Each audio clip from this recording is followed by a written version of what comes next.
Yeah, it's still saying the host has stopped the video, eh?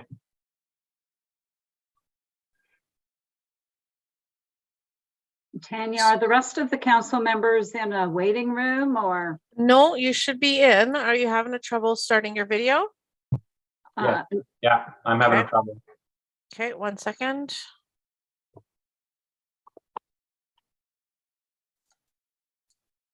I don't see Sherry either, so.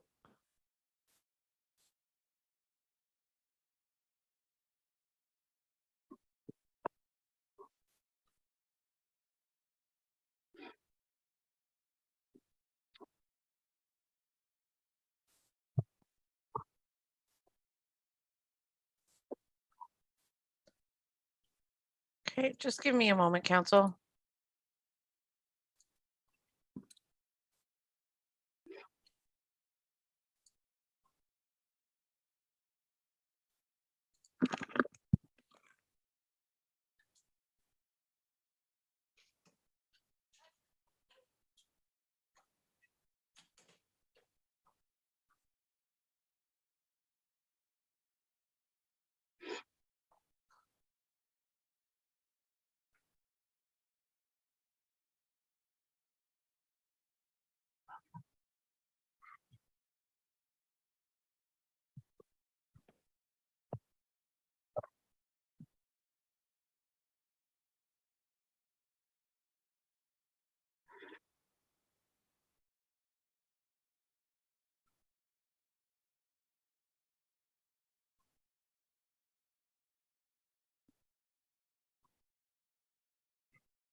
Hi, everyone. We're just going to restart the meeting just to kind of reboot the system and make sure we have the proper permissions to allow you to turn your video on. So you may have to re-enter the meeting. Hold tight.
Tanya, I don't see John or Brian.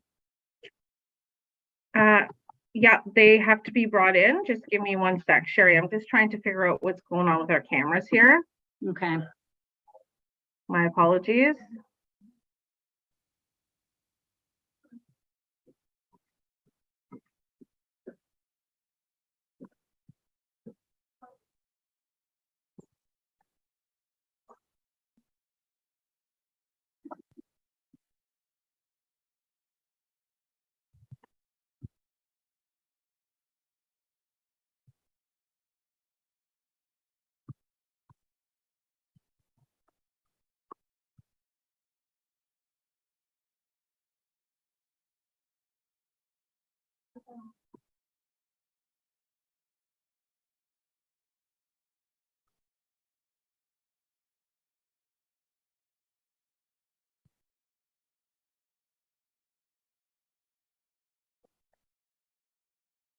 Sherry, are you able to turn on your camera now?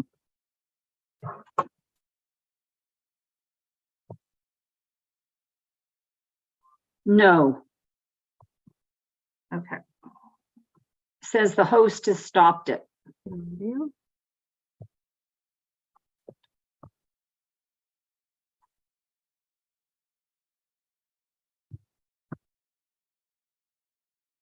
Okay, Sherry, can you try that now for me? Perfect. So if I could get council members all to turn on their screens.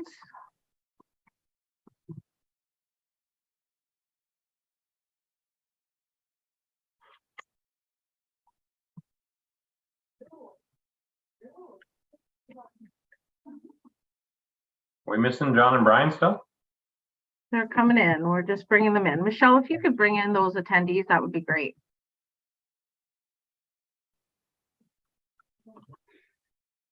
Oh, okay, you can see it.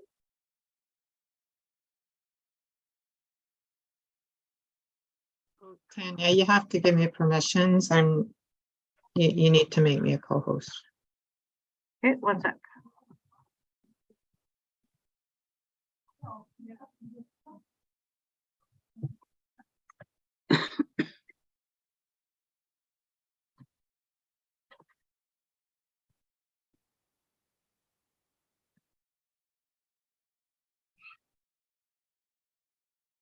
Yeah, okay.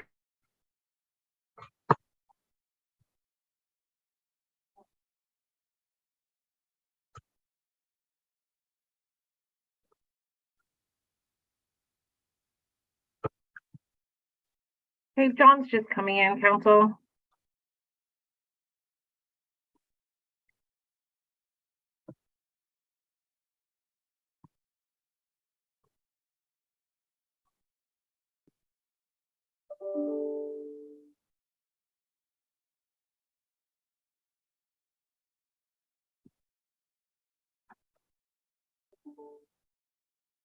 I'm here and I will continue to try to get my video to work. So don't let this stop what's going on.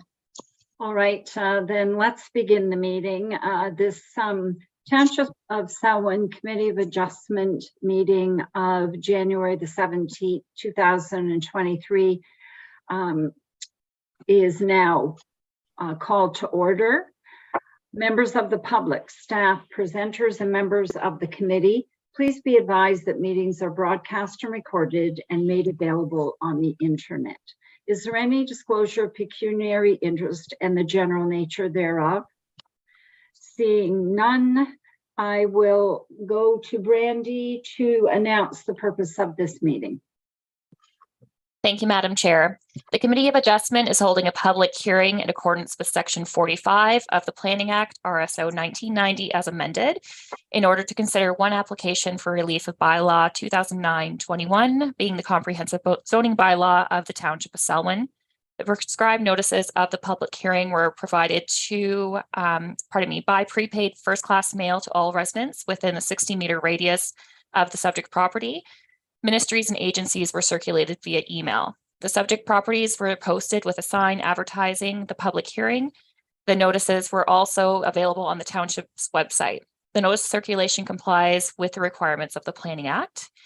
If a specified person or public body does not make oral submission at the public hearing or make written submissions to this Committee of Adjustment of the Township of Selwyn before the variance is granted, the person or public body may not be entitled to appeal the decision of the Committee of Adjustment of the Township of Selwyn to the Ontario Land Tribunal.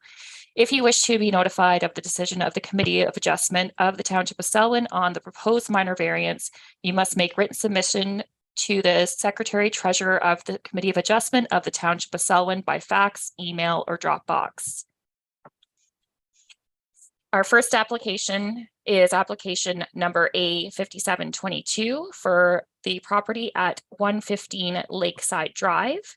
This application seeks relief to reduce the maximum to increase the maximum total lot coverage from 20% to approximately 22.2%, as well to increase the maximum size of a pump house from 11.5 meters squared to 18.3 meters squared. This is in order to permit the construction of an 88 square foot replacement and enlargement of an existing pump house. We have found that this application meets the two tests of Section 45(2) permissions for the expansion of a non-conforming structure. We have found that should there be any excavation or soil disturbance of the property to allow for this expansion, that an archaeological assessment is warranted. We have also received comments after the preparation of the report by the planner from agencies of Peterborough Public Health, as well as Kawartha Pine Ridge District School Board. Both agencies had no concern with the application.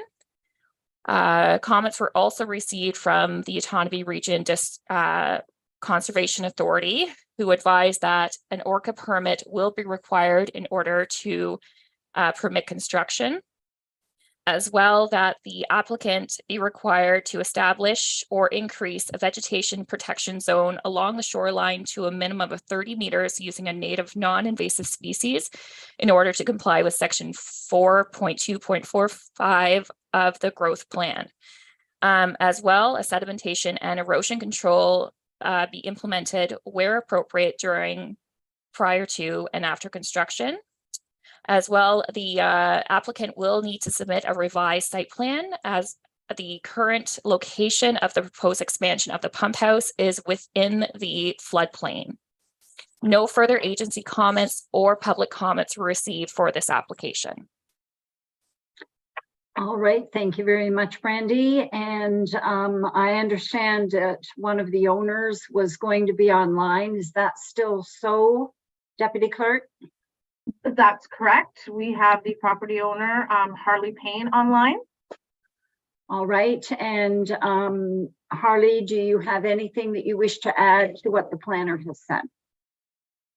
No, I don't have anything to add. I guess just a question on my part, just because I'm learning this process. So my understanding would be that the comments that ORCA had and that type of thing, I would deal directly with them to get the permit. Is that how that works? That is correct, yes. Okay. All right, thank you. And Deputy Clerk, was there anyone that registered who was opposed to this application? Madam Chair, we have no one else here for this application. All right, thank you. I'll bring it to committee. Are there any questions? Seeing none, I would look for a motion to approve this application. I have Brian Henry moving it and Ron Black seconding it. All in favor? That is carried. Thank you. I will now move to the minutes of the Committee of Adjustment meeting of December the 13th, 2022. Do I have someone to move them, please?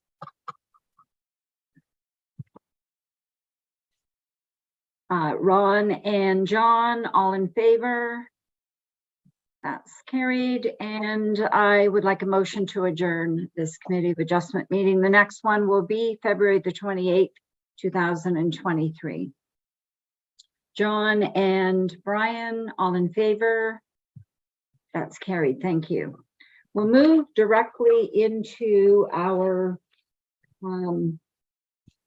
council meeting. So this regular council meeting for the Township of Selwyn for January the 17th, 2023 will come to order. We respectfully acknowledge that we are on the treaty and traditional territory of the Mississauga and Anishinaabe. We offer our gratitude to the First Peoples for their care for and teachings about our earth and our relations. May we honor those teachings. Please, I would like to observe a moment of silence so the council staff and members of the public can quietly reflect on our duty to the community that we are trying to serve.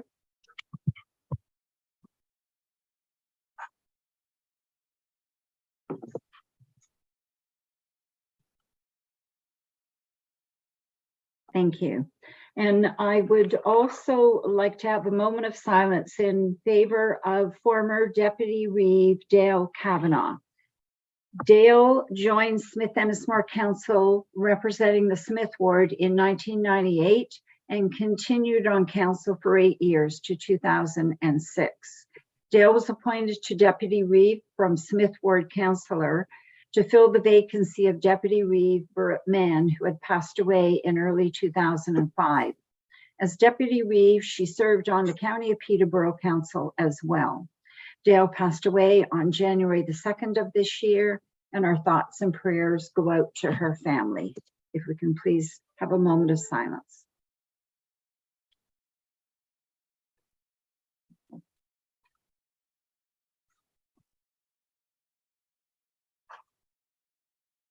Thank you. Members of the public, staff, presenters, and members of council, please be advised that meetings are broadcast and recorded and made available on the internet. Is there any declaration of pecuniary interest or the general nature thereof? Mary? I, Mary Coolis, am declaring an indirect pecuniary interest as it relates to agenda item under number 10BA regarding the committee and board appointments for library board. All right, thank you very much. So noted. We have the minutes that were the minutes of December the 8th, 2022, and the regular council meeting of December the 13th, 2022. Can I have someone please move those minutes? Moved by Brian Henry, seconded by Mary Coolis. All in favor? That's carried. Thank you. Is there any discussion of the minutes? Seeing none. We have a deputation this afternoon. I understand that Sarah Groves is here from MPAC. Welcome to you, Sarah. And you have the floor. Good afternoon. Thank you. Good afternoon, Mayor and Council. My name is Sarah Groves, and I am an account manager in the Municipal and Stakeholder Relations Department here at MPAC. Also with me today is Victoria Anderlich, who's helping drive the presentation. Thank you, Victoria. Victoria is an account support coordinator, and together we support the municipal stakeholders within the cities of Peterborough and Kawartha Lakes and the counties of Peterborough and Haliburton. First off, I'd like to take a moment just to congratulate you all on your recent election, and I look forward to working with you. Whether you're a newly elected official or a seasoned elected official, please know we are here to help and have an entire municipal and stakeholder relations department and team who can answer any questions you may have. To start, municipal relationships are a priority to MPAC and our municipal and stakeholder relations team, and we want to continue elevating the municipal and property owner experience. At MPAC, we are Ontario's property experts, and our job is to assess and classify more than 5.5 million properties across Ontario, worth a combined value of more than $3 trillion. In the past year, Ontario has grown by approximately 45,000 new residential homes. And in 2022, we added more than $37 billion to Ontario's assessment rolls. Every municipality uses our assessments to make informed decisions about their community, including the distribution of property taxes. Ontario's property tax system and these assessments generate approximately $30 billion in tax revenue annually. The Ontario property assessment and taxation system is made up of 4 players, and all have a different role and interest in this process. The provincial government, specifically the Ministry of Finance, is responsible for setting assessment and taxation legislation and policies. They also determine the education property tax rate. Additionally, there's an independent body that adjudicates appeals of MPAC's assessed values, which is called the ARB. And the ARB also falls under the jurisdiction of the province. MPAC is an independent, not-for-profit corporation funded by all of Ontario's 444 municipalities. And our role is to accurately assess and classify all properties within Ontario. We do this in compliance with the Assessment Act and regulations set by the Government of Ontario. We are accountable to the province, municipalities, and property taxpayers of Ontario through a board of directors that is comprised of provincial, municipal, and taxpayer representatives appointed by the Minister of Finance. Municipalities determine their budget requirements, set tax rates, and collect property taxes to pay for municipal services such as police, fire, roads, recreation, and water, among many others. Municipalities then use MPAC assessments and the established tax rates to distribute their tax requirement to ratepayers. And finally, the property owners who pay the property tax bill and help set market value through ongoing property purchases and sales. As you can imagine, maintaining Ontario's property database is very important. Property data is continuously updated so that municipal records are accurate when our municipal stakeholders are making important tax decisions. Maintaining Ontario's property database includes inspecting and assessing new construction, additions, and renovations promptly, and we respond to property owner inquiries and work to help them understand their assessment. We also support municipalities through ongoing conversations and engagements. We offer a platform called Municipal Connect, where municipal stakeholders can obtain assessment-related information. And we work collaboratively on projects that are important to you, like digital building permitting. We also have important statutory duties, such as handling requests for reconsideration and maintaining people data by tracking school support for over 5.5 million properties. Monitoring the market and assessing newly built and renovated properties are things we do every day to keep our property data current. We also periodically update every single property assessment in Ontario based on the same legislated valuation date. We call this an assessment update or a reassessment. The valuation date for the most recent assessment update is January 1st, 2016. This is when we determined what every single property in Ontario could have reasonably sold for in its current state and condition at a particular point in time. Regular revaluation of properties ensures that assessments stay up to date and similar properties of similar value in the same municipality pay similar property taxes. Provincial legislation determines when MPAC can conduct a province-wide assessment update and sets the valuation date for each update cycle. The reassessment that was scheduled to occur in 2020 was postponed by the province to provide stability and certainty to Ontarians and to enable municipalities to focus on responding to the challenges posed by the COVID-19 pandemic. As a result, property assessments continue to be based on a legislated valuation date of January 1st, 2016. MPAC is continually maintaining and updating the assessment roll to reflect changes such as new construction and improvements to property. For new buildings or structures, MPAC determines a value as of January 1st, 2016 to ensure equity when comparing to existing properties. Ontario's property tax system is based on everyone paying their portion of what it costs to deliver community services. And to do this, all properties are assigned a value at a common valuation date, as noted previously. This is a principle called current value assessment, or CVA, and is the price a property might reasonably be expected to sell for if sold by a willing seller to a willing buyer after appropriate time and exposure on an open market. Just to reiterate, while we await news from the provincial government about the next province-wide assessment update, January 1st, 2016 continues to be Ontario's legislated valuation date. As noted earlier, this is a fixed date to which all properties are valued. Although the assessment update remains paused, our work continues to keep property data up to date. Property owners will still receive an updated property assessment notice from MPAC if there are changes to their properties. And late last year, we mailed almost 800,000 property notices to property owners across the province that reflected any changes that had occurred to their property within that year. Once the province announces when the next assessment update will take place and what that valuation date will be, we will let you know and can then have those meaningful conversations as we work to finalize assessed values within your communities. So let's talk briefly about valuation. Within Ontario, there are 3 industry-wide standardized approaches to valuing properties. The first is called the direct comparison approach, and this is when recent sales of comparable properties are analyzed, and this is typically used on residential properties. Next is the income approach, and this is when the ability to earn revenue is tied to the real estate and not the business that may be run from that location.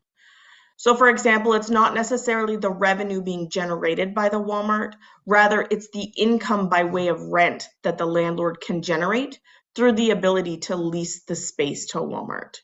So this method requires a detailed analysis of the income and expenses in order to determine how much income a property can be expected to generate if sold on the open market. And third is the cost approach. This approach is used when a property type is unique and rarely sold on the open market. Therefore, there's a limited source of data. With this approach, we first calculate the cost of replacing any buildings or accessible fixtures on the land. We then apply a deduction for depreciation due to age or any other adjustments that are impacting the condition and the value of the property. And finally, we determine the value of the land and add it to produce an overall valuation. So what draws our attention to a property? And it's typically one of the following things: a market sale, a request from a municipality or a property owner, a request for reconsideration or appeal, or building permit activity. MPAC's role is to take building permits and plans and turn them into assessment. Our municipal stakeholders rely on MPAC assessments to levy property tax. When MPAC delivers that assessment, our municipal stakeholders can then realize that new revenue. Every year, MPAC processes on average 300,000 building permits for new development or renovations. And we are the only organization with a data set of all building permits in Ontario. And our understanding of this data gives us a unique perspective on ways to modernize its collection and exchange in order to support our municipal partners. Here are some insights based on data we have captured. So for example, in 2021, Ontario saw more than 48,000 new residential homes constructed, with just under 50% of those being detached homes. And did you know that condos are getting smaller and detached homes are getting larger? Condominiums within Ontario are 35% smaller on average than they were 25 years ago, while the average detached home is 25% larger. So in the 1990s, the average condominium in Ontario peaked at approximately 1,100 square feet. However, the most recent data we have is showing that that average condominium size today is about 700 square feet. And on the flip side of that, single-family detached homes were approximately 2,000 square feet in the mid-1990s. And today, that same single-family detached home we're seeing is approximately 2,500 square feet. So after we assess a property or change in assessment, we mail the property owner a property assessment notice. And sometimes property owners do not agree with our assessed value.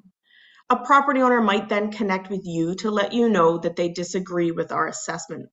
But it is important to remember that property assessments are not taxation. So if you get an inquiry, you can help us by asking the property owner a few questions. And the first thing I always ask is, could they have sold their property on January 1st, 2016 for the assessed value? I then point them to About My Property to review the information MPAC has on file regarding their property to ensure it's correct. And within About My Property, property owners can also conduct a comparable research on assessment values within their area to see if they are in line with others. And if at that point the property owner still disagrees with their assessment, they have the option to file a request for reconsideration, or RFR, and we'll review it free of charge. There's also the ability to file an appeal with the Assessment Review Board. And the fastest way for us to start a review is for the property owner to file an RFR on aboutmyproperty.ca, or they can also find resources to do the exact same through the MPAC.ca website. So let's spend a moment to address the relationship between property taxes and assessment. Assessment distribute taxes. They do not determine the taxes paid. When a province-wide assessment update occurs, the most important factor is not how much the assessed value of a property has changed, but rather how the assessed value has changed relative to the average change in class in that community. So in anticipation of the next province-wide assessment, we have implemented a strategy to address misconceptions about the relationship between assessed value and taxation, including resources for municipalities that will ensure that when an announcement is made, we're ready with the support that you need. This digital toolkit available on MPAC.ca can help municipalities, including elected officials, mitigate any misinformation and provide support and resources to educate and inform property owners. In this digital toolkit, you can find a new video, and this is called How Your Property Taxes Are Calculated. So on the next slide, we're just going to take a couple moments to watch this video.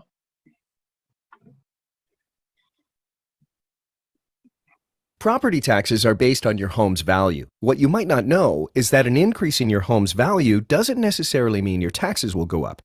To explain, let's take a look at how your property taxes are calculated. Imagine there's a town that only has 3 homes, and they're each worth a different amount. The total cost to provide all of the town's services is $1,200. This is collected through property taxes. Each homeowner pays property taxes based on their home's assessed value. So we take the total cost of services and divide it by the total property value. This tax rate is applied to all the houses to get enough money to pay for the town's services. Each homeowner pays according to the assessed value of their home, and every 4 years, the houses are reassessed. Let's say all 3 properties have gone up equally in value. The total cost of services hasn't changed, but the total property value has increased. When this happens, there will be a decrease in the tax rate. Now, when we apply that new rate on all the homes, everyone still pays the same. Now, let's say another 4 years has gone by, and these homes are reassessed. During this time, the house on the right gains more market value than the other 2. The total value of all the homes have increased, which means the town has to calculate a new tax rate. With this new tax rate, the first 2 homes will actually pay less than the home on the right that was reassessed at a higher value. Since the cost of services hasn't changed, the town doesn't need to collect more property taxes on the whole.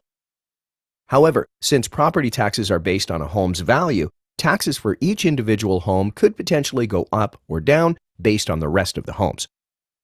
So, what happens when the cost to provide services goes up?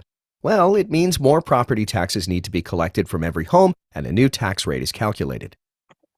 To get the new rate, we take that amount that the town now needs and divide it by all of the property values. The new rate is applied to all the homes, and now everyone has to pay the new tax amount to continue to fund the town's services. So, let's review.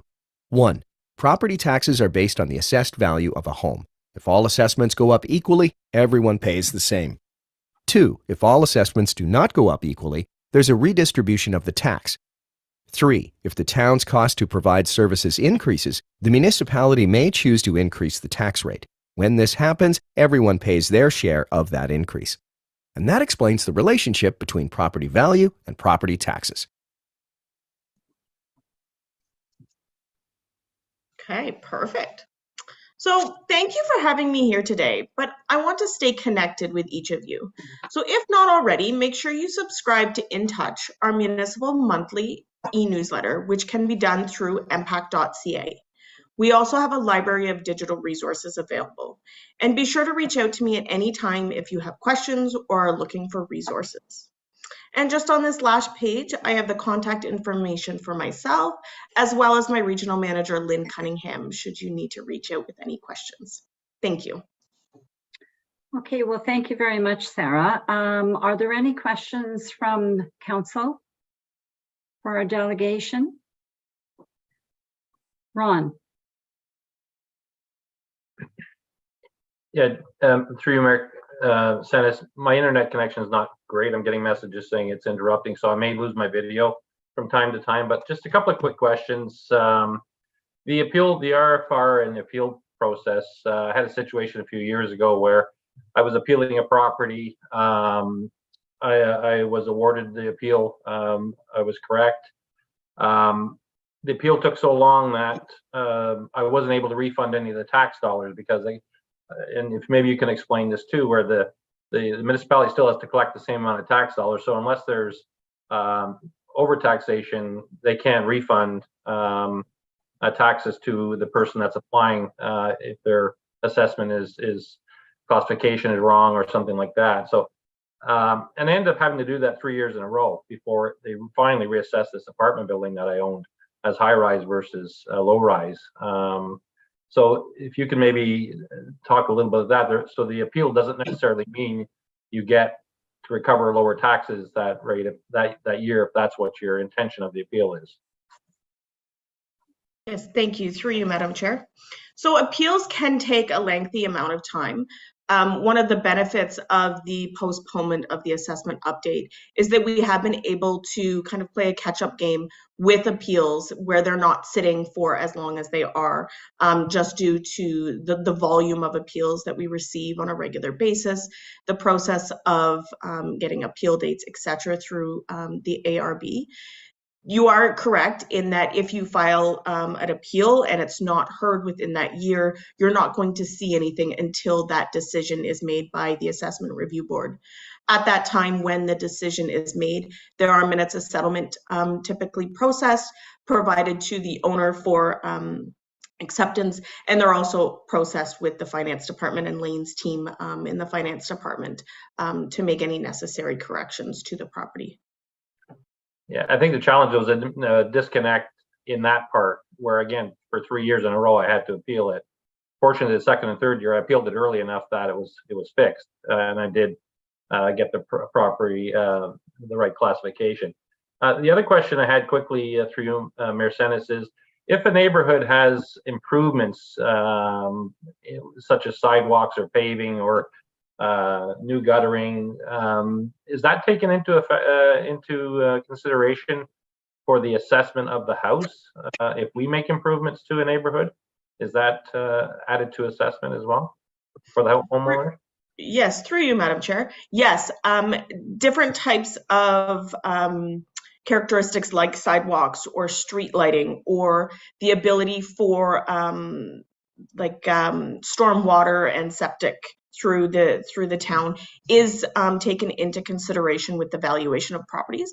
As we know that sometimes the sales obviously indicate kind of what that impact is, but mostly property owners do see a convenience to having those types of services, which does impact the sales, which then in turn impacts the assessment that we place on the property. Just through you, Mayor, just another question. So under new construction, that's pretty obvious. It's the sale price and that sort of thing. But under an existing neighborhood where a sidewalk has been added or something like that, are those homes all reassessed, or are they only reassessed on the sale at the sale time? Yes, through you, Madam Chair. If we receive notification that there's been significant improvements to a neighborhood, like the addition of septics or street lighting and sidewalks, like you mentioned, the municipality and the staff within the Finance Department is typically our most frequent contact. Reach out to us and let us know that we may need to do a neighborhood reinspection. At any time we can do that. Those values are still going to be based on that January 1st, 2016 date. So what that type of characteristic would have had an impact on in 2016. Great, thank you. Are there any other questions? Seeing none, thank you very much again, Sarah, for bringing us an update. And I'm looking for a motion to receive the deputation. Moved by Brian, seconded by John. All in favor? That is carried. Thank you very much. Thank you. Thanks again. Deputy Clerk, is there any questions that came through question period? Madam Chair, I'll defer that to Angela Chittick, our clerk, please. No questions, Sherry. Thank you very much. All right, we'll move on to our officers and staff reports, and Per is going to be talking to us about housekeeping updates. Thank you, Your Worship. Today we have for council's consideration a proposal for a housekeeping zoning bylaw amendment, and we'll be requesting from council permission to go ahead to schedule and provide public notice for a statutory public meeting for this amendment. The amendment, the primary reason that we're bringing forward this housekeeping amendment is for a change under the Ontario Building Code that now allows for utility sheds of up to 15 square meters without a building permit. Currently, our zoning bylaw caps utility sheds at 11.5 square meters. So we're just aligning our zoning bylaw with the building code so as not to create an inadvertent enforcement issue there where people may be erecting these structures as is their right under the building code, but currently not permitted under the zoning bylaw. There's a number of other changes we're proposing. The Building and Planning Department, we're keeping a running list of issues with our zoning bylaw, most of which will be dealt with later on in the township's comprehensive review of our zoning bylaw following the approval of our official plan that is with the province for approval. But we have a number of issues on that list that are more of a technical, administrative, and hopefully non-controversial the issues on that list. So we thought we'd tackle a few of those, which I'll summarize. Again, the first one being the utility shed issue that I mentioned. The next one being building heights in the township of Selwyn under our zoning bylaw are currently measured to midpoint or average height of the roof. The industry standard is quickly moving towards peak height measurement for buildings and structures. So we're proposing to make that change as well to heights of buildings to be measured from grade to peak height. Along with that change, we're proposing to change the or increase the height of structures, primary structures from 10 to 11 meters in all zones, as well as the heights of utility structures. We're proposing to increase from 4 meters to 6 meters, again, to accommodate the way we're changing and proposing to change that measurement of building height. We're also proposing to remove a particularly difficult issue in the township, which is we currently limit accessory detached structures, detached garages to 1 story.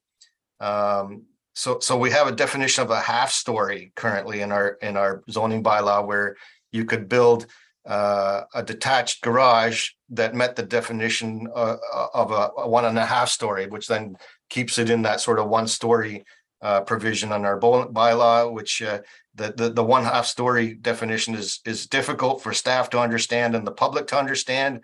So we're proposing to remove the restriction of 1 story on garages and therefore also remove the definition of story 1/2. The current limit on the heights of garages will be limited still to 6 meters, which really doesn't accommodate more than a 1 story. But the benefit here is that if you do want a 2-story garage with like a standing room above, you'll only need to go through a minor variance process to do that. Whereas previously you would also need to go through a zoning bylaw amendment to get that provision to allow for a 2-story garage on a site-specific basis. The next change we're proposing is shed locations in the Lakeshore residential zone. Our building department staff have seen many of these utility sheds that are permitted without building permits being built in what is technically the front yard of our waterfront properties, which is between the house and the road. being erected, which currently aren't technically permitted by our zoning bylaw. So we're just proposing to, on a site just within the LR zone, to permit sheds between like the primary residence and the road for Lakeshore residential zone properties. The next Could I interrupt for just a second? Yep. Through you, Madam Chair. I want to ask about the shed location, and that goes to a number of the other things that have been talked about on this report, Per. It says that I assume all zoning bylaws are based on an established agreed upon principle. So at some point, staff, council must have agreed that the sheds should not be allowed on the front of a property. So what has changed? So through you, Madam Chair, again, it's difficult to say, like going back and reflecting on some of these zoning bylaw provisions that are in our current zoning bylaw may stem back to the 1970s or earlier, and they've just been carried through without question. So what may have been deemed appropriate many decades ago may not be appropriate today, given in the past, some of these waterfront properties were indeed recreational properties used seasonally. We know that these properties are now being used more on a full-time basis, and therefore requiring needs for additional storage. I can say too that like our 30-meter setback requirement has changed as well, right? Was implemented in 2008, where historically that may not have been the case when this particular type of zoning for not having sheds in the front yard of Lakeshore residential, were initially implemented, with the intent then that the storage shed would go between the house and the waterfront, where that opportunity would be precluded under today's zoning, right? You can't put structures other than waterfront structures like boathouses between and also, of course, I shouldn't fail to neglect decks, open decks, right, are permitted in that area. But a utility shed would not be permitted between the house and the waterfront. So all these things have changed over time, and therefore it makes it a requirement almost to put a utility shed in a Lakeshore residential zone in the front yard. Oh, okay, I understand. If I could ask a follow-up then, the problem that I have, or at least a question that I have, is the sentence on number 5 that says, Township Building Department staff have observed that many utility sheds are now being located in the front yard as well. So therefore, let's change the bylaw. And I'm wondering if that is an interesting principle, in that if a number of people in our township ignore our zoning bylaws, then we'll change the zoning bylaw. So through you, Madam Chair, I understand that, from an enforcement issue, I think we have to look at, is it something valid that we want to continue to enforce? And in this case, I think Building and Planning Department staff are of the opinion that this is not a rule that has its place today. We need to accommodate it and change our ways. We don't want to enforce rules just because we want to enforce rules. There has to be good reason for that. And I think the reasoning and the rationale has changed over time. I can't speak to what the rationale was, many decades ago for when this type of requirement was possibly initially put in place. But Building Planning Department feel today that we should change our standard. Okay, thank you. I see that Robert Kelly has his hand up. If you'd like to weigh in, and then we'll be hearing from Deputy Mayor Black. Thank you, Madam Chair. I just wanted to provide a little bit further information on top of what Per has presented to council. And by observation by the building department, first of all, that generally comes through minor variance applications. And additionally to that, a number of municipalities in their zoning bylaw identify on lakefront properties that the water yard is actually the front yard deemed within their bylaw. We haven't taken that approach, and that would be something that we would potentially look at more in a comprehensive zoning bylaw review. This is just to rectify sort of an identified issue that we've seen here in the township. Thank you. Deputy Mayor Black. Thank you, through you, Mayor Sennis. I was just going to say exactly the same thing that Robert was saying, that there are people on the lake that consider the water side their front yard and the rear of the house to the road, the rear yard. And because of the requirement to put accessory buildings 30 meters back from the waterfront, that eliminates the waterfront side of the property in most cases to put a shed. So in a lot of cases, those sheds do end up on between the road and the house, because it's a conflict between the requirements for setbacks from water versus the depth of the lot. If the lot's only 100 feet deep or 120 feet deep from the waterfront, you have to put it by the road, unfortunately, unless you go for minor variance, which a lot of these sheds just appear, of course. So I think a definition, Robert, is probably appropriate here to understand what is the rear yard and what is the front yard on a lakeshore property. I think that's important to include. Thank you. Thank you. Per, please continue. Yeah, thank you, Your Worship. Just to address Councillor Black's last comment, we do have a definition of front yard and rear yard as it relates to waterfront properties in our zoning bylaw. And the front yard, the way we define it in Selwyn, is that area between the road and the residence, or as the case may be, the first structure on the property. And you're right, a lot of municipalities do actually define for waterfront properties that the front yard is the area between the waterfront and the residence. That's not the case in Selwyn.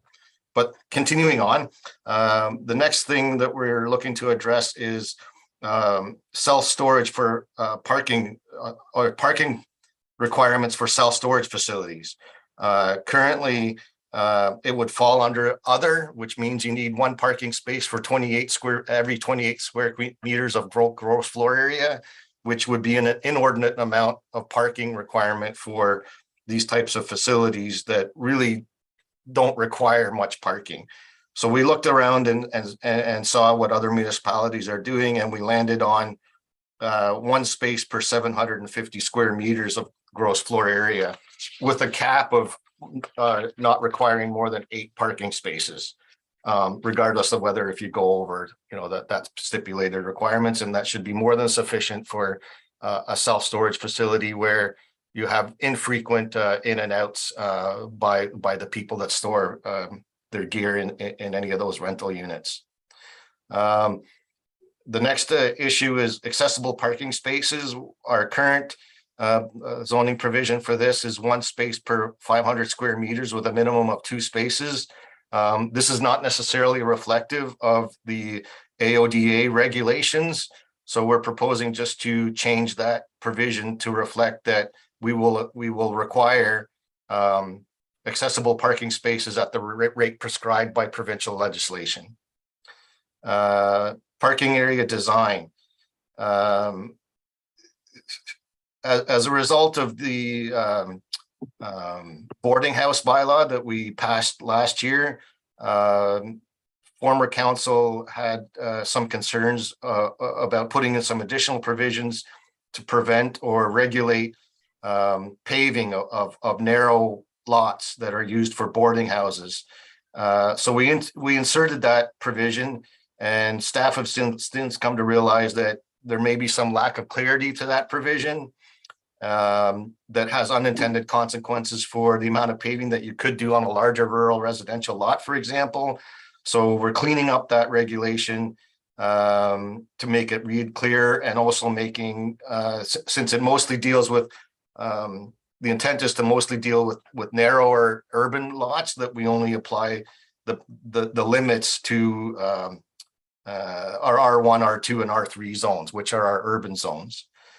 The next issue is refreshment vehicle zoning. Our current bylaw doesn't reflect where in the township we allow a refreshment vehicle, so we're just inserting a very quick general provision and a definition for refreshment vehicles, stating that refreshment vehicles will be dealt with through the township's refreshment vehicle bylaw. And then any changes around how we regulate that use will be strictly in the refreshment vehicle bylaw and not in the zoning bylaw. So we're just connecting the two a little bit there. Excuse me, Per, I've got a hand up with Councillor Koulis. Thanks, through you, Mayor. I actually have a question about the accessibility parking. When you say you're referring back to the Ontario legislation, can you clarify what that rate is, and if we are then going to have to update our accessibility parking spaces?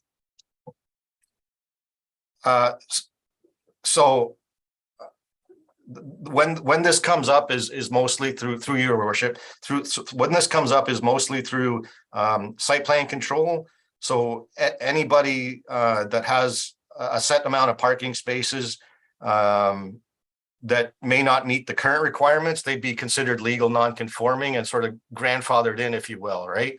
So it would just be when a new application comes in for an expansion to an existing use, or like a brand new use, that when we look at approving their site plan application, that's when they have to conform to the provisions as we're proposing to amend them. And the rates are different depending on what the use is, what the size of the building is, that type of thing, right?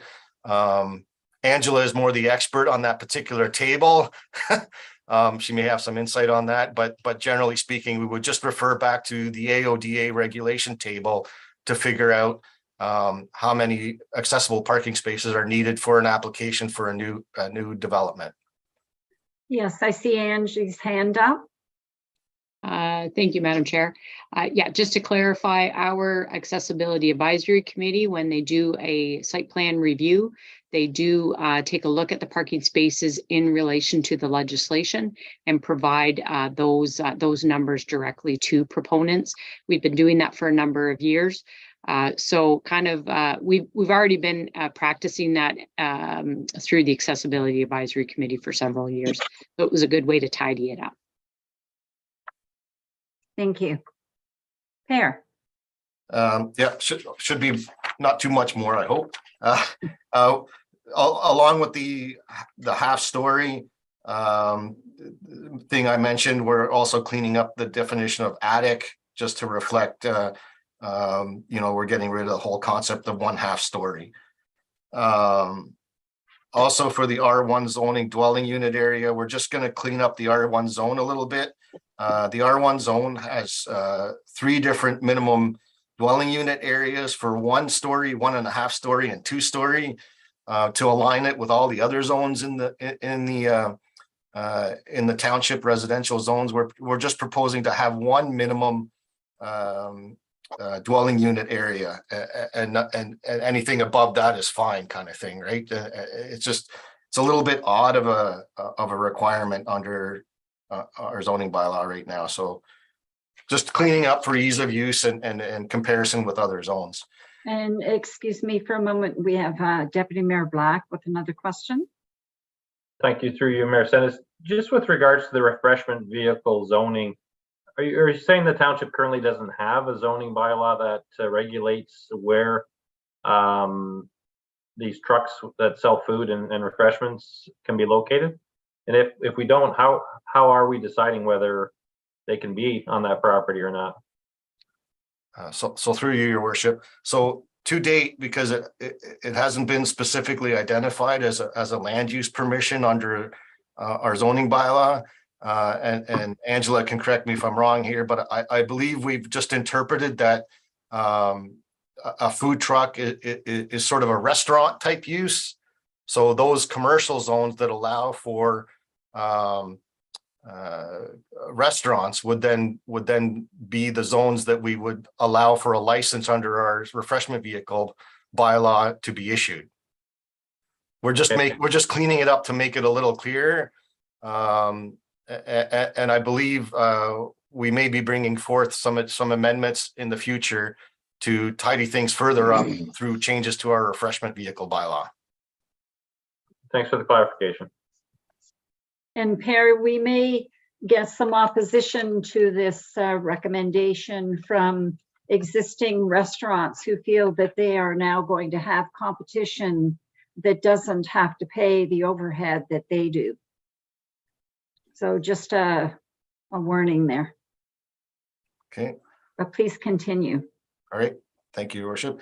Another issue under our R1 zoning is an interior side yard setback provision that's particularly cumbersome to understand.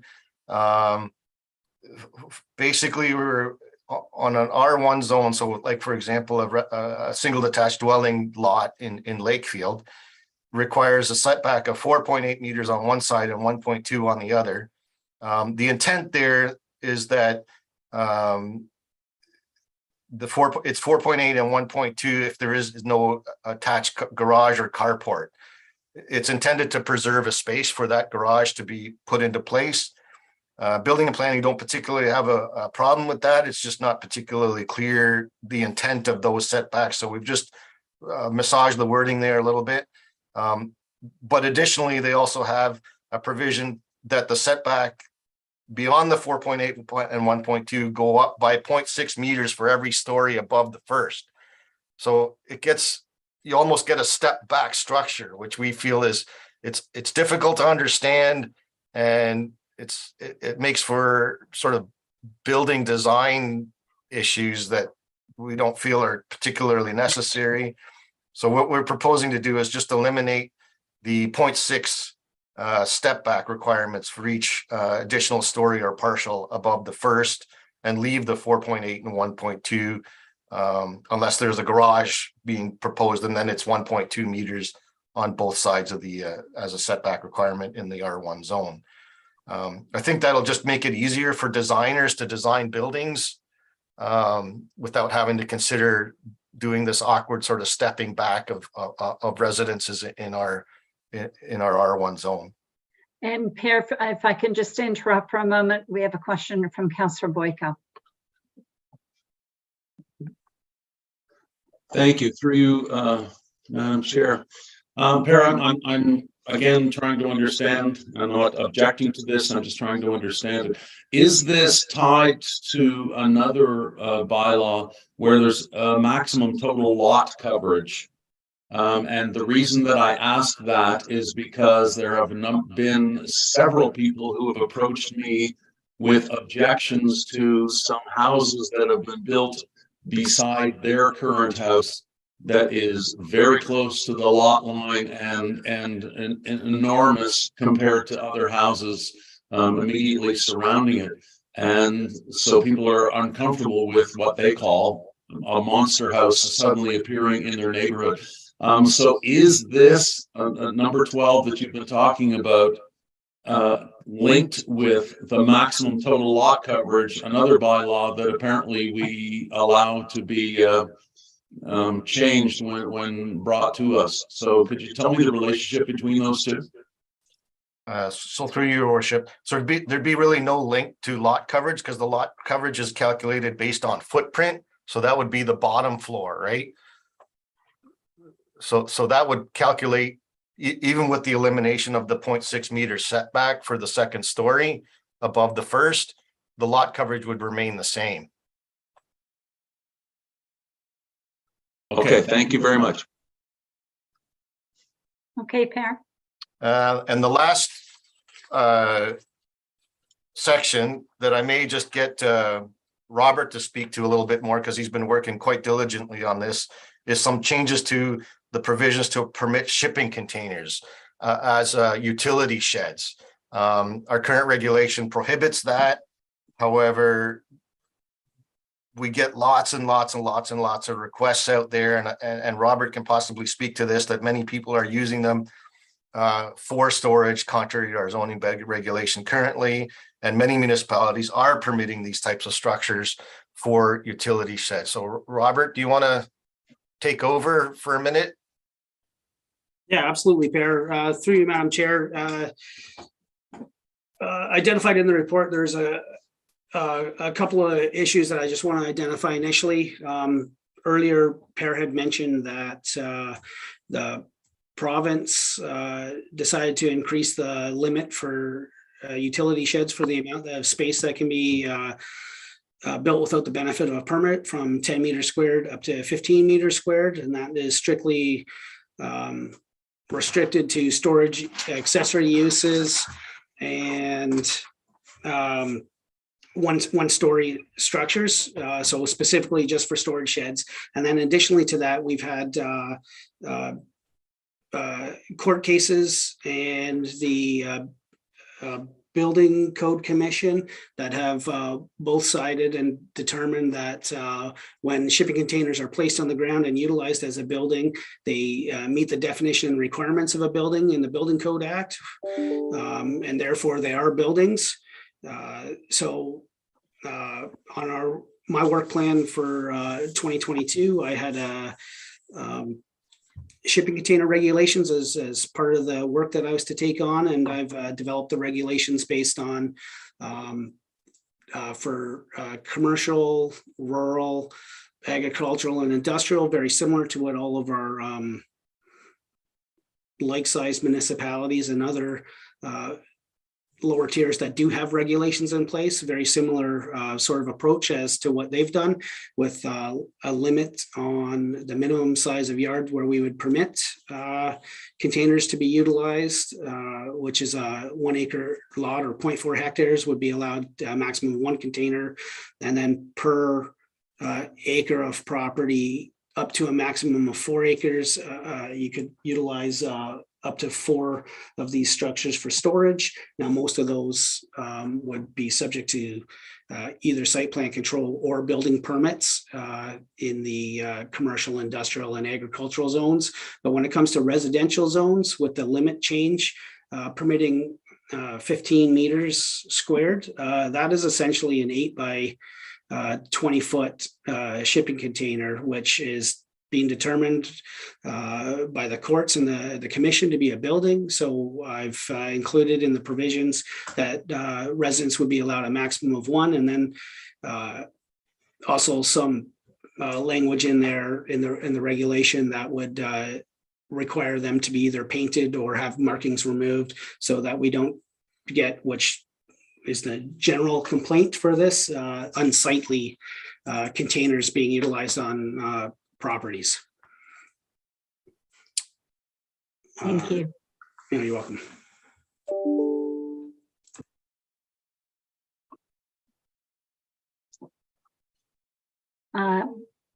Councillor Boyko?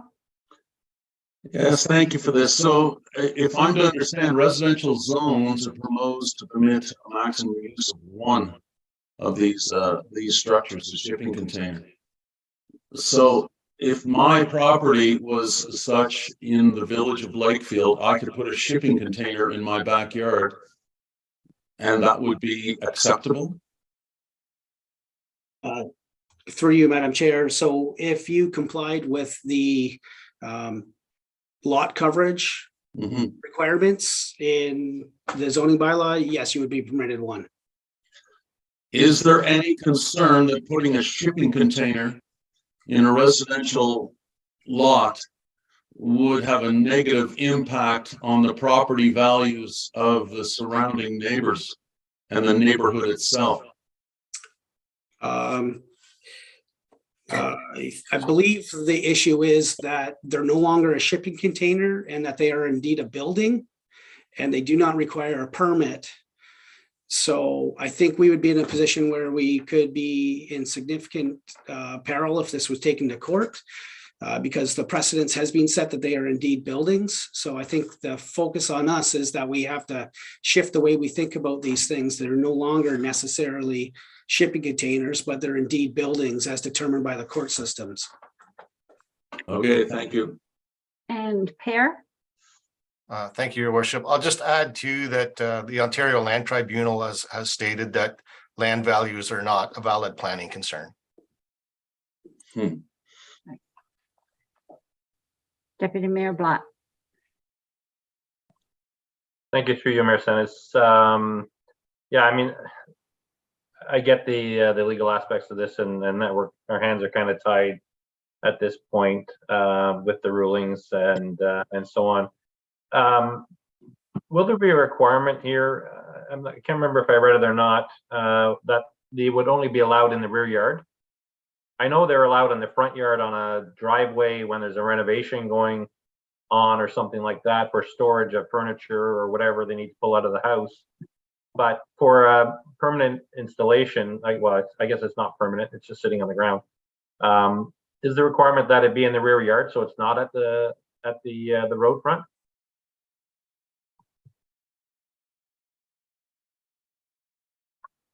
Mayor? Through you, Madam Chair, they would be required to be in a permitted yard, so a rear or side yard. Okay, and we have Councillor Koulis. Oh, Ron, are you trying to speak? You're Sorry, muted. I muted already. Sorry. I saw your mouth moving. Thank you. Thank you, Mayor Sennett. No, so follow up. So describe side yard. This is the 4.6 meter space that's on one side of the house. So you could sit there, kind of where a garage would normally sit. Is that what I understand? Yes, Deputy Mayor Black. Currently, I'm certainly open to amending that to make the requirement the rear yard only. That I didn't specifically preclude side yard from the drafted regulations. Yeah, I do have a concern that it's visible from the road. It's not like a shed that somebody's going to dress up and paint and put siding on it. It's going to, whether you paint it solid colors or whatever, it's going to be somewhat unsightly for most people. I would prefer that it would be only restricted to the rear yard. Okay, and Councillor Koulis.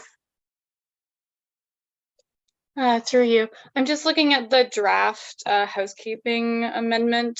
So under the 3.182, this is where it's discussing the shipping containers. I just want to clarify, what happens for those people who already have them in place? Like, I'm just curious how this might affect our operations in regards to people having to get checked out, or like, I'm just curious what the process is here forward for us and for residents, if they're already existing on the lot. Through you, Madam Chair. So those would they would need to bring their bylaw in, or sorry, their property into compliance with bylaw. So it'd be a zoning infraction, and we would deal with that through bylaw enforcement. Do you have another question? Yes, thank you. Follow up through you. Just so I feel like also kind of piggybacking on what Ron just said, we might have to clarify for waterfront what is exactly the backyard and side yard too. So are we able to include that in the 3.182 section, or is that going to be found elsewhere?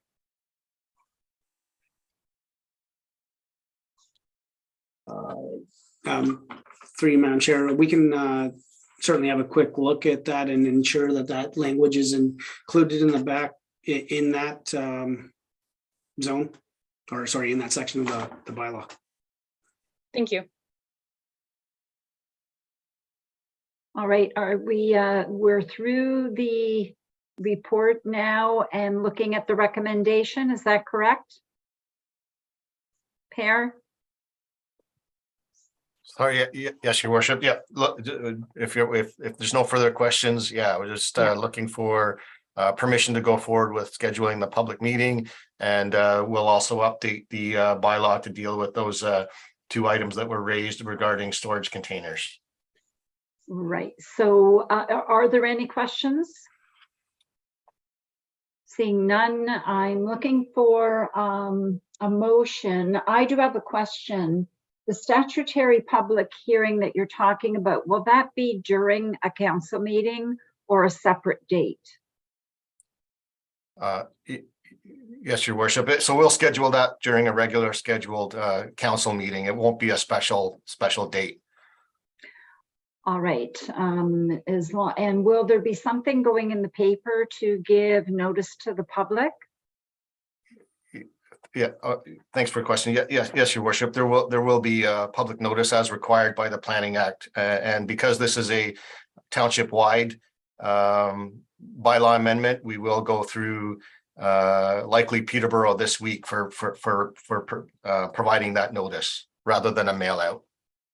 All right, and will there be a list of the various recommendations to change in the ad?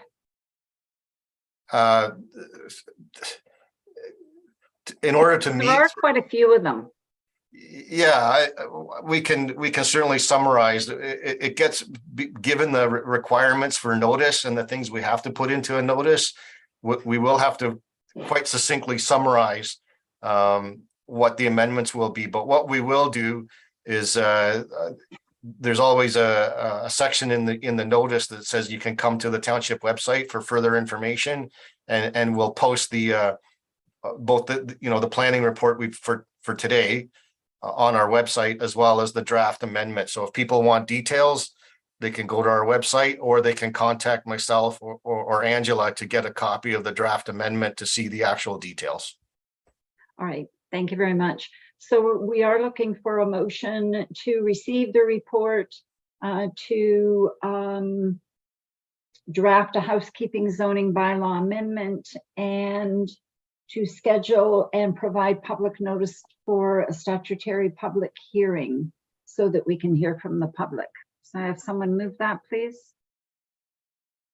Deputy Mayor Black and Councillor Koulis, all in favor? That is carried. Thank you very much. All right, we are moving on to Robert Kelly and the planning application fees update. Robert. Good afternoon, Madam Mayor and Council. I've brought a report in front of you today, which is planning application fee increases. This report was based in a report that was brought through to Council as a in 2021, and as the result of consulting firm report that the township received back in 2020, and at the request of council. With that report from Performance Concepts Consulting, identified as part of the review of the planning aspect of the department, was that we were a little behind in what the average cost recovery in the municipal sector for like-sized municipalities and developing municipalities, and that we should target 66% cost recovery for applications to cover the cost of the operation of operating our planning department. Sorry, that was a little clumsy. Last year's council had, the former council had approved the first phase of the recommended sort of phase in to bring our cost recovery in the department from approximately 45% up to about 66%. Outlined in the report is the fact that the previous council had approved the first increase, and that this report was to be brought back for new council to review and consider the proposed increases. Now, we have had some minor effect through the implementation of, or the Bill 23 that the province has put in, which has eliminated site plan control for residential development under 10 units. So that will cause some small degree of loss of or reduction in the number of applications that we process.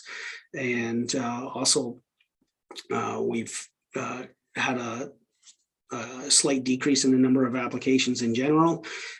So attached to this report is table 1 with the recommended fees for council's consideration. There is some benefit to the municipalities' tax roll, and that with the proposed increases in fee, it does put a little more onus on the landowners that actually are looking to develop their property, and less implication for the general tax base. If you had any specific questions, I'd be more than happy to answer them. Any questions? Yes, Deputy Mayor Black. Thank you, through you, Mayor Senes. Good report, Rob. Appreciate all the background information. I'm a little curious about on page 2, under next steps, make a comment that there'll be a loss of revenue resulting from elimination of site plan control for residential development under 10 units. But there's also several zoning bylaw housekeeping amendments that we're looking at today already that will reduce the number of minor variance applications, etc. And those changes are going to allow homeowners to move ahead, which I certainly appreciate and agree with. But also the effect of the reduced number of building permits, I understand, that are coming in these days. What's going to be the impact on staffing if there, a lot of that minor variance work's not going to have to be done? The number of building permits aren't really up to what they have been in the past for this coming year. I'm all for getting to 66% from a cost perspective. But what are we doing on the expense side with the elimination of this work for the township staff? Through you, Madam Chair. So with regard to the reduction in applications for minor variance, the reduction in work there is probably going to take us from the average of about 62 applications a year down to somewhere in the high 50s. So it's not like there's going to be a significant drop off of work there. And on the flip side of that, you had mentioned the building department. So the provincial average number of permits per inspector is somewhere between 150 and 200 permits per year. And most of the years leading up to 2022, we've been running well in excess of that. So by provincial standards, our building department has been seriously understaffed. So hopefully this just gives my staff a chance to sort of rest and recuperate and work at sort of normal delivery levels. Thanks, Rob. Thanks for that feedback. Any other questions? Per? Yeah, thank you, Your Worship. I'll just add to with regard to minor variances. It's pretty atypical, like that any particular minor variance application has just one variance requested. They're usually multiple variances relating to different aspects of our zoning bylaw. A lot of our minor variance applications, aren't simple ones anymore. They may have been in the past where it's just for a deck or it is just for a utility shed. We had one of those today, but I would say they're pretty atypical. We're getting large scale redevelopment of properties, and they're looking to maximize what they can do on a property, primarily converting waterfront properties to full-time residence type of dwellings, right? So they're asking for lot coverage increases, 30-meter setback reliefs, height reliefs, multiple things. So in the end, I don't see a lot of the changes that we're proposing significantly, as Robert says, affecting the number of minor variance applications coming in. All right, Councillor Koulis. Through you, I'm thanks for all the background information. I do have one question about kind of the history here to clarify some things. So we're saying that the previous council asked for this to be looked at again. And now that we see that we're likely to have more changes coming down the tube from the province, I really wonder if we need to, even if we accept this, do we put in like a short note saying we revisit in a year? Because things might change even in 6 months. Is that possible?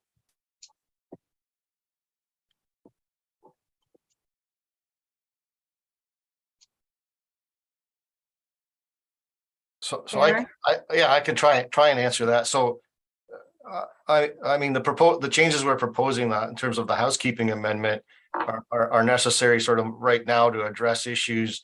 I don't foresee because they are a lot of it is very sort of technical regarding building heights and storage containers and stuff. I don't see provincial regulation overriding those sort of nitpicky technical changes. what, if anything, the legislation so far has more affected the provisions on for site plan control, for example, where we do need to make some further changes to our site plan control bylaw, which we'll need to table in the coming weeks and months here. There's a number of things still happening. The provincial policy statement is being reviewed. The growth plan is being reviewed. Those will likely be larger scale changes that may affect our official plan and more on the use of what's permitted in terms of overall land use. What kind of uses are permitted where, rather than sort of technical aspects of how far from a lot line can you build a structure, right? The province typically doesn't intervene to that scale or to that level. Can I do a follow-up, please? Yes. Through you. I like my question here is just looking for like through Robert's fee schedule. Like I'm wondering if we have to revisit that. Like, is it, we don't know for sure if we're gonna have to revisit it. So I'm just like kind of putting a pin in this of, even if we accept this, kind of like as a precursor, we might have to revisit it because I'm just the way that this is being presented, it sounds like those fees could change if there's the unknowns coming. I don't know. I just don't know if there should be a precursor in there that we should consider revisiting this in the future. And if nothing needs to change, nothing needs to change, but I'd rather be prepared than, yeah, sideswept. So what you're asking is possibly that you'd like to revisit this in 2024? Is that what you're asking? I'm trying to read what you're saying. You're on mute.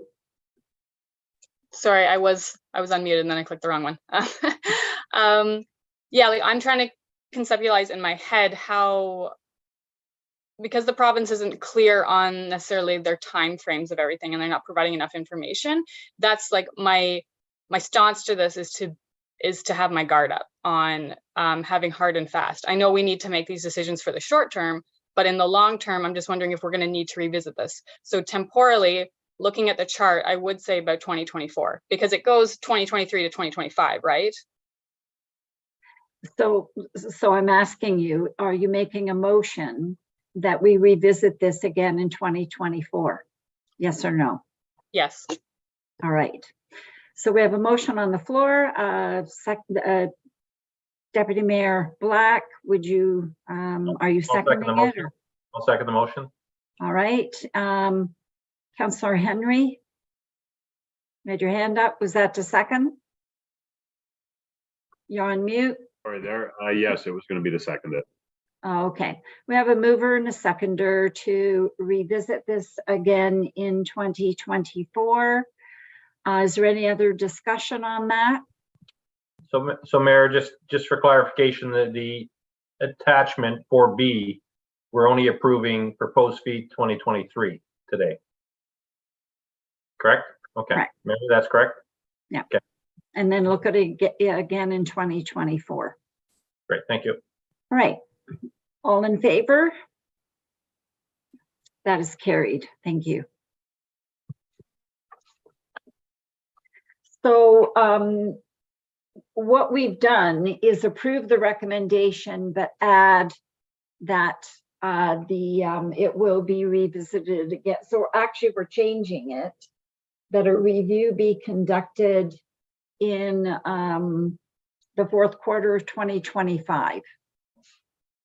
Correct to the mover and seconder? Just for staff's clarification. Did we not say 2024? So that would be... So at the beginning of 2024, is that what you're saying? I just want clarification myself. Correct. I think that's what we're doing, right? Yeah. This time next year, we're reviewing it again. Okay. So there is an amendment to the recommendation. The first paragraph we're good with, that we are going to allow the increases that the report be received, that we endorse the table for the years 2023 through just for the year 2023. So that will be amended, taking out through 2025. And that we have a further review at the beginning of 2024. Correct? Yeah. Yes. We're all on the same page? Okay. Have you got that, Madam Clerk? Yes, I do. Thank you. Okay, thank you. All right, we will move on to Carrie Partridge with the Physician Recruitment Incentive Policy. Hi, Carrie. Thank you, Madam Mayor. The report in front of council today is in regards to the Physician Recruitment Incentive Policy for the 2022 to 2026 term review. Council is being asked to consider continuing the Physician Recruitment Incentive Policy for the term. The program provides incentive grants up to $15,000 to a physician who is starting a new practice or accepting an existing roster of patients from a physician who is leaving their practice. The intention of the grants is to assist the physician with the overhead and setup costs to get their practice up and running. It is not intended to supplement the physician's income and/or ongoing operational costs. Providing grants to a business which hosts a telemedicine clinic have not been eligible for a grant. The telemedicine clinics are not providing comprehensive care to rostered patients, and there are no setup costs for the various doctors involved in this business model. Additionally, municipalities are restricted from making grants to private businesses, for example, the host locations. This is in accordance with Section 106 of the Municipal Act. Council has previously allocated $3,750 as an annual tax contribution for this program. As a result of the township having a healthy reserve of over $60,000, no new funds are being proposed for the continuation of the program. Council is being asked to consider pausing the $3,750 annual tax contribution for this program. The Physician Recruitment Incentive Reserve is available to fund the program for the next 4 years. I'm happy to answer any questions council may have.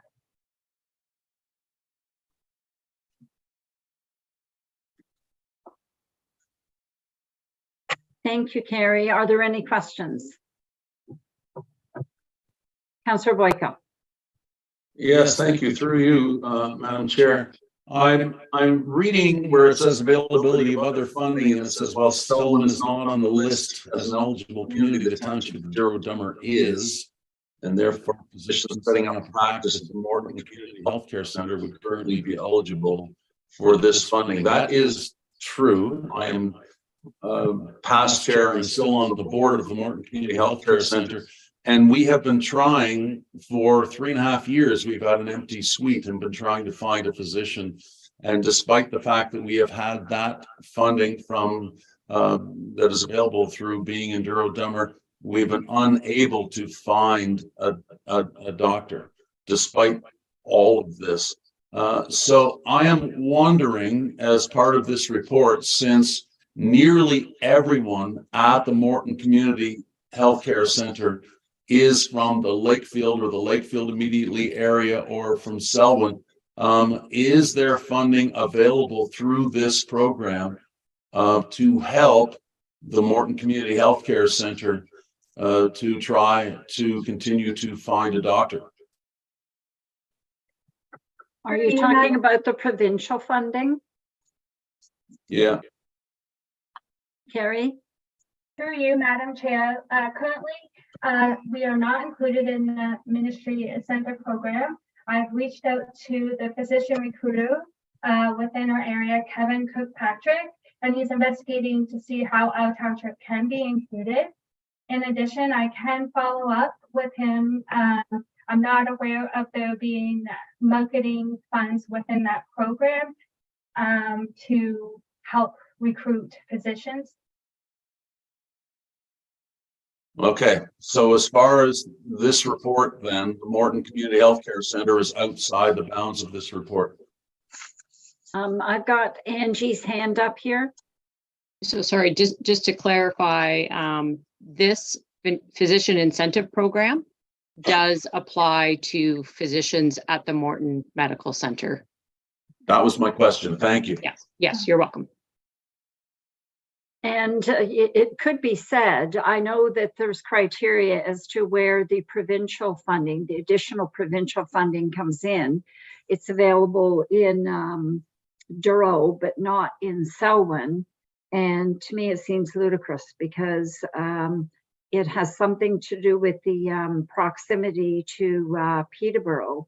And when you look at the roster of patients, I believe that there's a mixture of people that are being looked after by the physicians at Morton that are not from Lakefield or Douro. In fact, there are some from the city that are rostered there, and vice versa when it comes to Bridgenorth. To me, it doesn't seem fair. And it's something that I keep badgering our MPP about to find out why it's available one place but not the other. Are there any other questions? You still have your hand up, John. Is that a legacy hand? No, sorry. Okay. Any other questions? Do I have someone that will move the recommendation?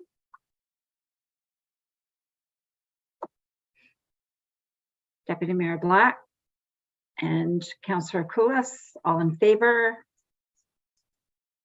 That's carried. Thank you.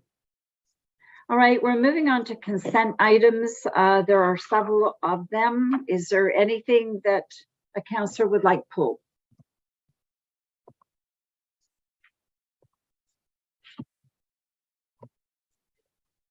I don't see any, so I need someone to move items 5 through 9. Councillor Henry, seconded by Deputy Mayor Black. All in favor? That is carried. Thank you. All right, we're moving on to other business. And first of all, we're looking to reschedule the water and wastewater tour to June the 22nd at 11 a.m. Angie, did you want to speak to it or? No, we just need a mover and a seconder to formally change that date. That would pardon me, cancel the, I think it's June 14th date. Okay. So can I have someone move that, please? Councillor Koulis, Councillor Henry, all in favor? That's carried. Thank you. And if we can approve bylaws A through H, we will be going into closed.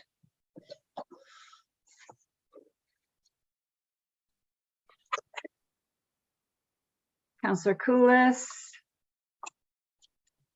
Councillor Boyko, all in favor? Before we move into closed, there is a couple of things that I wanted to broach. Did you have a question, Councillor Koulis? No. We are, for those that are going to Roma, I wanted to raise a couple of items relating to the conference that's taking place on January the 22nd to the 24th. Hydro One is attending, and they are accepting delegation requests from municipalities. It would be advantageous for our township to request a delegation to discuss and understand power outages in the municipality, and more importantly, Hydro One's plans to improve their infrastructure to ensure that the grid's stable and ready to manage any new demands from increased development, increased needs for EV charging, and while achieving federal GHG reduction targets. As an example, I'm sure most of you know, we had a power failure on Christmas Eve and affected our residents and businesses, some which will never recover the business that they lost that day. Additionally, the township is scheduled to meet with the Ministry of Long-Term Care pertaining to the need for additional long-term care beds in Selwyn. No doubt we need them. However, there's no active application that has been submitted to the ministry to seek out an allocation of beds by long-term care providers in Selwyn. So I think it would be prudent to withdraw that application or that delegation and focus on the request to address Hydro One issues. So I need a mover and a seconder if you feel that's the direction we can go. And I see Councillor Henry's hand up. Are you willing to move that? You're muted. Yes, I'm willing to move that. And Deputy Mayor Black, you're willing to second it? Yeah, I'm more than willing to second it. When living on the 7th line for 28 years, our power came out of Lakefield to a transformer that's inaccessible in winter without tractor equipment. So absolutely, with potential for growth in Lakefield, I think we need those questions answered for sure. Yeah. Okay. All in favor? That is carried. Thank you.